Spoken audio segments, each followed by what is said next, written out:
All right. Well, welcome to the Wealthy Ironworker podcast. Now, on today's podcast episode, I want to start off before we go into the studio with a quick question.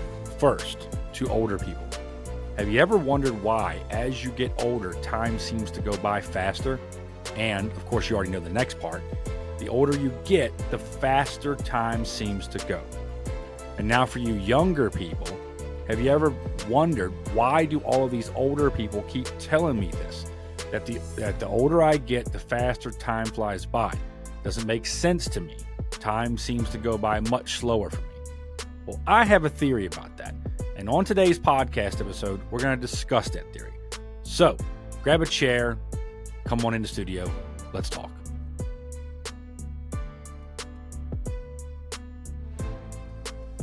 All right. Well, welcome. Today's podcast episode, we are actually talking about a very interesting topic. This is also based on an article, but I had some thoughts about this a while back while I was having conversations with some older friends. And when you talk to older people, one of the things that they'll tell you, and they may do it unsolicited, it might be prompted from conversations or whatever, but one of the things you'll hear them say is, the older you get, the faster time goes by. So you might say, okay, well, look, it seems to go by faster in my 60s than it did in my 40s, than it certainly did in my 20s, etc. And just like I said in the intro, I have a theory about this. Now, what this theory is called, and also what today's podcast episode is called, is the Milestone Theory. Simply put, when we're younger, and this is why I want to make sure we put this out there right up front. When we're younger, what happens is this. We live, essentially, day in, day out, from milestone to milestone. Put in other words, and these aren't goals, which later on in the podcast episode, I'll kind of tie it all into what I mean by goals. But from milestones, these are things that just happen to you. You're young. You're just, kind of in your parents' house. You're playing. You're doing your things. And you look from one milestone to the next. I listened to my son just today, earlier. He was saying something along the lines of, in 2 more months, I'm going to be 7. He's looking forward to it. That right there, although it's not on a common list of milestones, which, commonality from every young person, but it's a milestone nonetheless. For him, it's 7.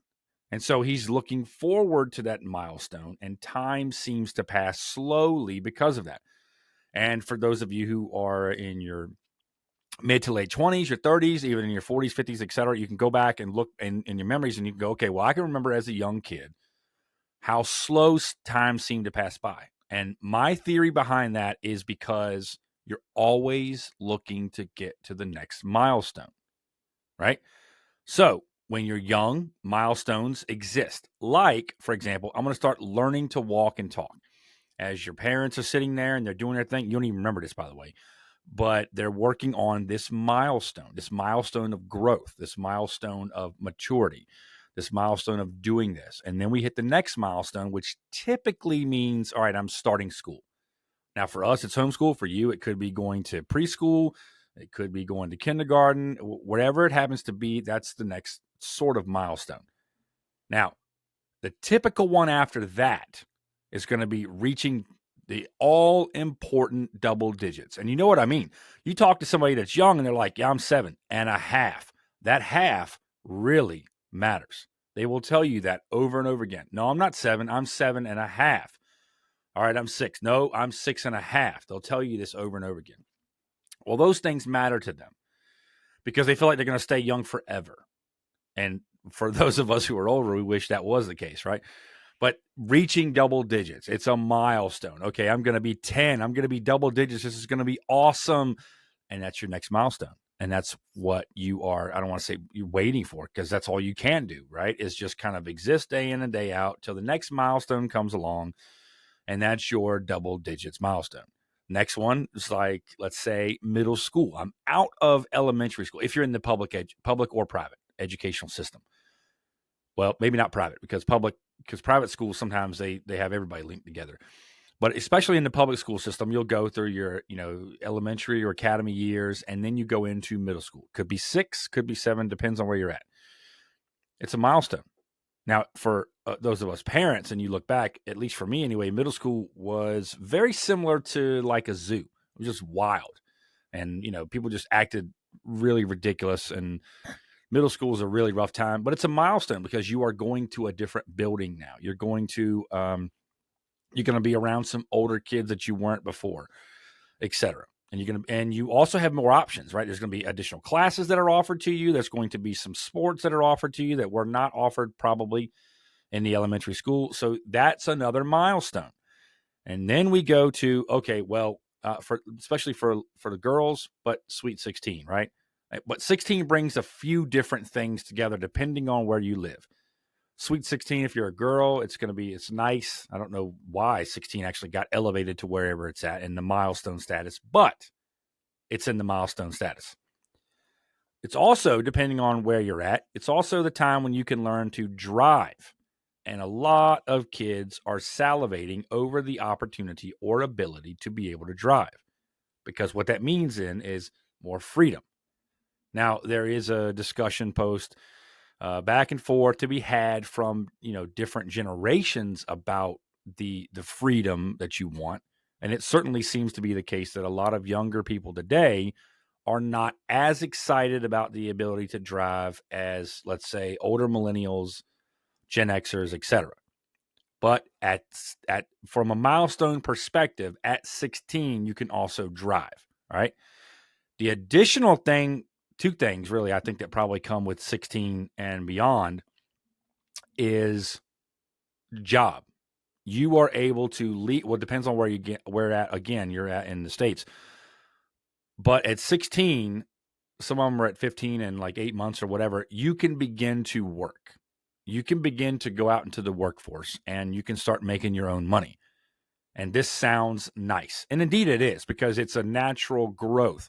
And from those of us who are parents, we look at that and we go, yes, I want you to start working. I want you to build a work ethic. I want you to begin that process of establishing yourself and getting a more robust work ethic, not working for me, but working for someone else, and establishing more experience, because that's what you need, really, when it comes to the work, to the work pool. You need experience is highly valuable. You may not hear it, but it certainly is. There could be podcast episodes about that. Once you get past the job stuff, though, and these are all big milestones, by the way. These are all things that, you're 13, you want to buy something, you're 14, you want to buy something. And if it's not contentious, it's not a problem, it's just something that you want to own. It could be something with sports. It could be some, clothing that mom and dad aren't going to buy. It could be, there's whatever it happens to be. And let's say that it's not a problem. It's not going to cause an issue. It's not going to give you too much freedom. It's just, they're not going to spend the money. You're looking forward then, or at least you ought to be, and people often are, looking forward to the time that you're 16, being able to go to work, being able to make your own money, and then turn around and spend it in a rough way, the way you want, or at least more of it. You'll have more of it to spend. You still need that guidance, but it's a milestone nonetheless. Now, after that, you're looking at prom. For those of you who've gone junior and senior year, and if you're lucky enough, maybe you were maybe somebody that was older asked you when you're a sophomore, whatever. But prom certainly can be a milestone, right? It's something that you do. I mean, I did it twice, and I didn't do it. I haven't done it again, right? So it's certainly a milestone. And then after prom, depending on your age, it could be graduation or you turn 18. I turned 18 before I graduated. Some of you will turn 18 after you graduate. So we'll run with graduation first, and then the fact that I'm going to be 18. But I'm going to graduate. This is a huge milestone for you, the young person. And for those of us who are older, can look back and remember that as well. This meant that we were done with compulsory education. I no longer now have to go to school. I'm not required to. We advocate on different podcasts and certainly in article form on the website that you should have a love of learning, and that you should turn around and then instill that love of learning in those within your realm of influence, i.e. your kids and anybody else that's a part of your family, because a love of learning sets you apart. I mean, literally, it can set you apart for the rest of your life. But The point remains. From a milestone perspective, here comes graduation, barreling down. I am done. I am done with compulsory education. If I want to go into the workforce, which, of course, those of you who are longtime listeners or readers over on the website, you will know that I advocate, unless you absolutely want a career path that has opportunity, that necessitates you go the college route, I highly advocate that you go jump into the labor market, into the workforce, and then go to work. And that's what graduation signifies. I no longer have to do the part-time stuff. I no longer have to be bound by those part-time hours. I can begin working, and I can begin working more than one job if I so chose to, and start stacking up money and start saving, which is certainly all of those things that I just highlighted are not only advantageous, but I highly recommend them. But that's what graduation, that's a huge milestone for you. And then we're going to go with 18. 18. Yes, I am 18 years old. Now I am legally an adult. I have more responsibility now. And a lot of times we don't think about this, but I have more responsibility. I also have more privileges. I'm legally liable for the decisions that I make, but I'm an adult. If I chose to, on the day I was 18, to leave my parents' house and go and get an apartment with 3 other guys and just, kind of meander through some things, you're certainly able to make that choice because now you are 18 and you've already graduated high school. You now have met those 2 very significant milestones. So, what are some more milestones after that? For some, and I cannot place too much of emphasis on some, probably a few, really. But for some people, they're going to pursue college. That's a whole different ball of wax. It's not something that I recommend on the up and up. But if you have a particular trajectory that will take you that direction, then you need to go. That certainly is a milestone. And of course, graduating that. Somewhere in the mix between college and the next 5, 6, 7 years, whatever it turns out to be, there's also relationships. There's going to be, and you probably already had those, obviously littered out, throughout your earlier years. But now we're talking about long-term stuff, not just talking about friends. We're talking about romantic entanglements that should, i.e., they probably could and maybe will end up in a marriage, if you will. That's a milestone. It's a milestone to get engaged. It's a milestone to, let's say, have a wedding, to get married, which is the next milestone that I have listed on the sheet in front of me here. These are all milestones. And then somewhere in that time period as well, from the time that you graduate high school to now, ideally, you will have at least explored multiple career paths, done your research, and maybe you've even established yourself in a career. Now, all of what I just went over the past 10 plus minutes of, these are all milestones that are contained from the time you're born, and depending on when you get a job and et cetera, it could be till the time you're 20, the first 25 years. Let's run with that. The first 25 years of your life, all of those milestones and more that I didn't even list happen to you. And what are you doing while those milestones are happening? You're just existing. It just happens. You're waiting for the next milestone. You're waiting for the next milestone. You're waiting for the next milestone. And it feels like I'm not going to get to that next milestone. And if you're young right now, and if you are listening to this, or if you are just on the cusp of achieving, let's say, graduating high school, or you're 25 and now you're having to pay bills, you intuitively know what I'm about to say. Don't wish your childhood away. For a lot of us, we can look back at the simplicity of life when we were 16, 17, 18, and how we had to do school, and that's it. We didn't have to think about paying bills. We didn't have to think about the immense responsibility that's on us. But those are all milestones.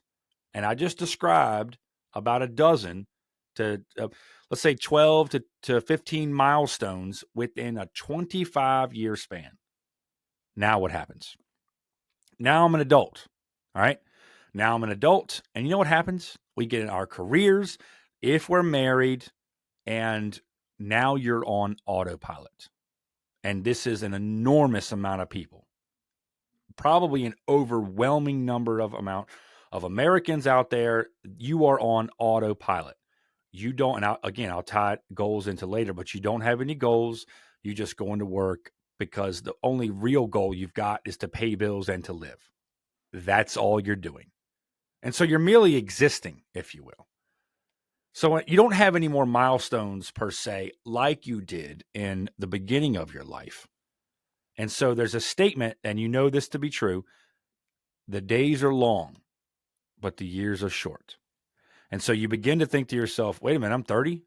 And this is, you ask some people and they'll tell you, I'm not 30, I'm 29. And I'm 29 plus 2. And, because 29, for whatever reason, that you're still in your 20s, so it seems to mean something to you. Wait a minute, now I've hit 30? Where did my time go? That yesterday was a long day at work, and then I had to deal with traffic, and then I came home, and then I made dinner, and then, had to, if you don't have any kids, you didn't have, you took care of bills and housework or whatever. But then if you had kids, you had to take care of all that and kids. And that day was long. But you know what? The next day was long too. And the previous day was long, and the previous one before that, and the previous one before that. And next thing you know, you're like, wait a minute, is it mid-March already in 2024? Where did my time go? Because the day was long, but the years are short. And they're short because I am spending enormous amounts of my life on autopilot. And that's the milestone theory in a nutshell. You are spending enormous amounts of time, the first 25 years of your life, achieving milestone after milestone after milestone, or if you will, they're not goals that you set, they're goals that happen to you. There are things that happen to you. And you always have something to look forward to. I'm looking forward to becoming 10. I'm looking forward to being a teenager. I'm looking forward to being 16 and getting a job. I'm looking forward to graduating. And when you're a watch pot never boils, right? I look at that pot, and it seems to take forever to boil. Time doesn't change. Time doesn't slow, doesn't speed up here on Earth. It passes the same, whether I'm 25 or whether I'm 55. It's the reality and the perception of it. And the milestones that we achieved or that we encountered when we were 25, 24, 23, 20, etc., all of those milestones made time seem like it was going by slower. And then we get older and into our years. And what happens? Now we're on autopilot. And you know this to be true. If you are listening to this podcast today and you are thinking to yourself, he is talking to me, then I probably am. Maybe, just maybe, you need to set some goals. Maybe you need to set some goals. Now, when you get older, there are certain milestones, if you will, that you kind of set. There are some milestones that you actually do achieve. Retirement's one of them. And for those of us who are getting a little older, more advanced in years, grandkids, certainly, that's that old saying, right? It's the reward you get for leaving your kids alive. That's a milestone that happens to you, or at least you hope it happens to you. But for the most part, that's a one-off. Retirement's a one-off thing. That's 30, 40 years in the future. So is grandkids. Maybe not. Maybe your situation is a little different. But for the most part anyway, your grandkids are going to be a little bit further off.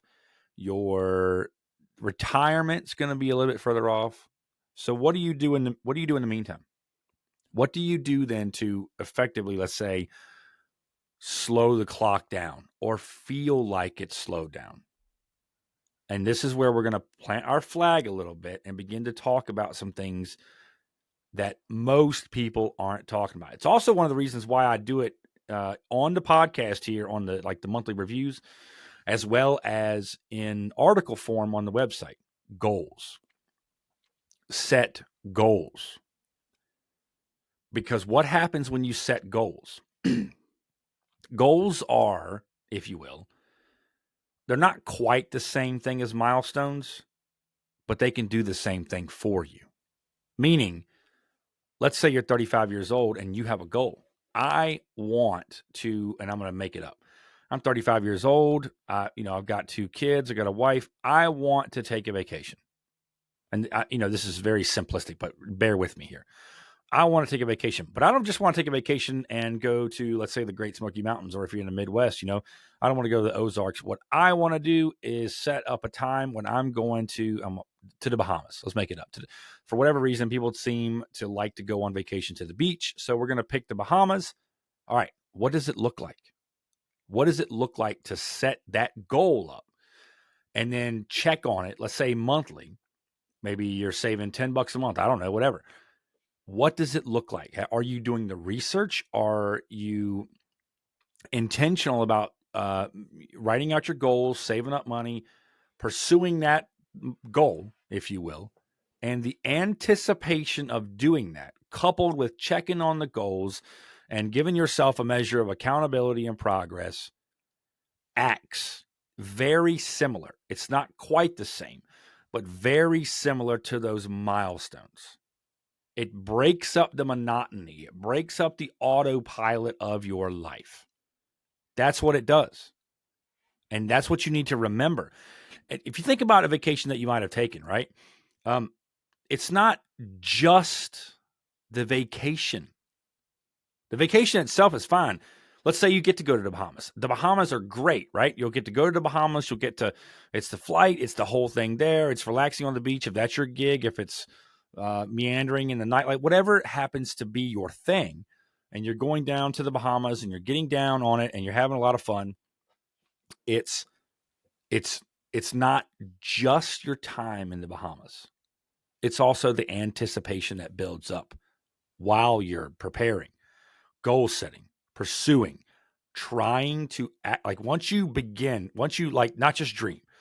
I want to make a distinction here. Not just a urethral dream. That's something that's you think about it periodically. It enters in, enters out, leaves out your inner monologue. I'm talking about something where you go, okay, look, we've got a vacation. We're going to specifically, strategically, intentionally plan to go to the Bahamas.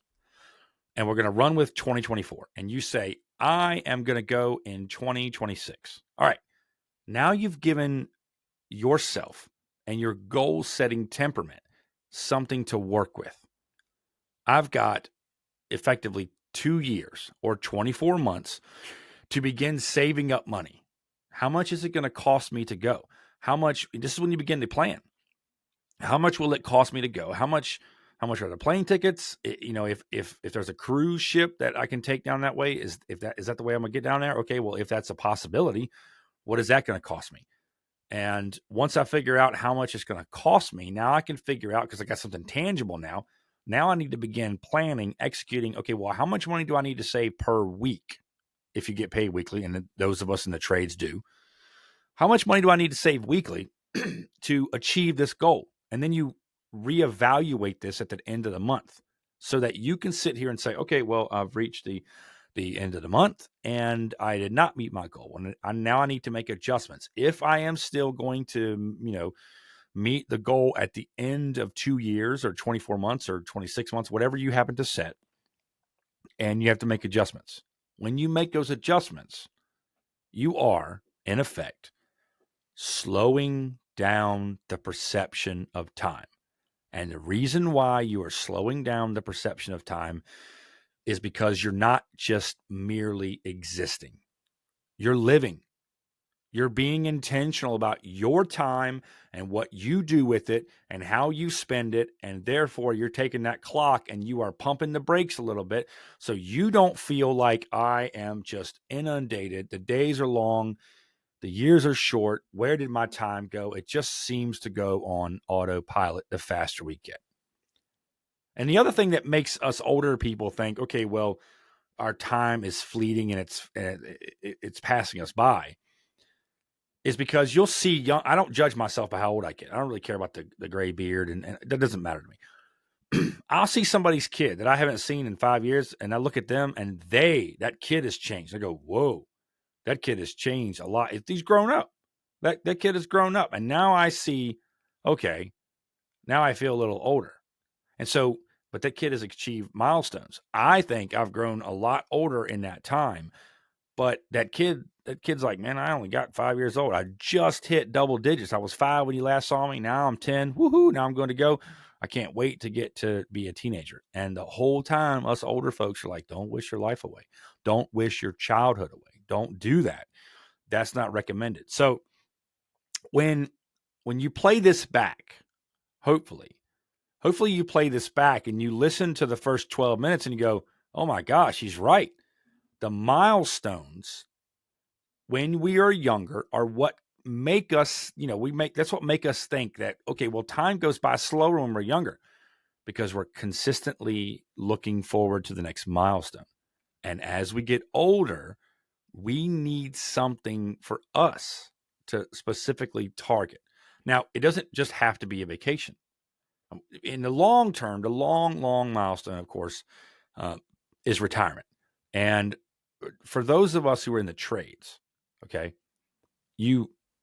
there's a physical nature to what we do. You intuitively know this to be true. And we are not, typically you'll hear me say we are exchanging our time for financial compensation, which certainly is true. We're exchanging our labor as well. But there's one additional thing that those of us in the trades do that those in the office do not. And that's we're exchanging our strength, our, how would I say this? I'm giving you my health in some ways.